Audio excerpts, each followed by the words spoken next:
चांदी 2 लाख किलोवर पोहोचली आहे। पण प्रश्न असा, ही झपाट्याने वाढ कशामुळे झाली?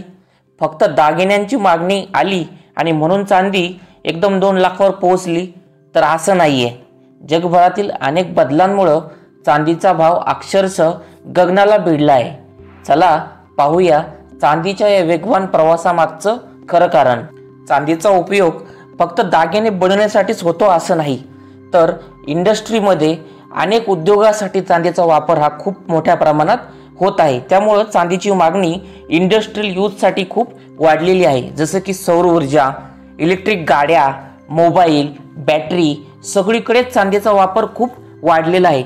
इलेक्ट्रिकल व्हेकलची मार्केटमध्ये मागणी वाढली, त्यामुळे इलेक्ट्रिकल व्हेकलमध्ये सिल्वरचा उपयोग हा खूप मोठ्या प्रमाणात होत आहे।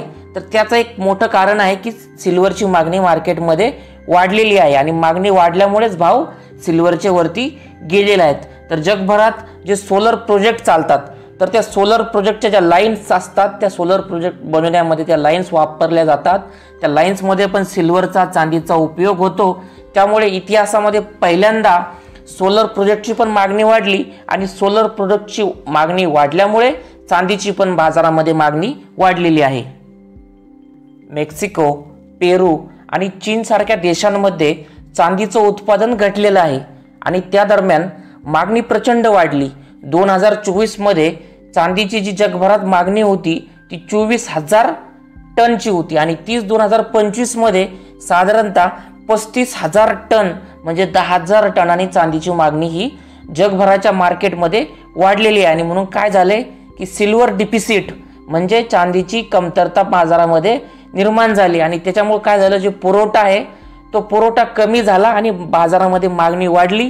त्यामुळे कोणताही जरी पदार्थ असला, कोणता जरी घटक असला, कोणती वस्तू असली, पुरवठा कमी झाला आणि मागणी वाढली तर त्या वस्तूचं मूल्य वाढलं जातं।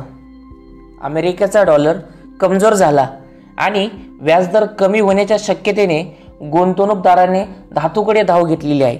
म्हणजे सोनं आणि चांदी दोन्हीलाही गुंतवणूकदारांनी सेफ इन्व्हेस्टमेंट म्हणून 2025 मध्ये पसंती दिलेली आहे।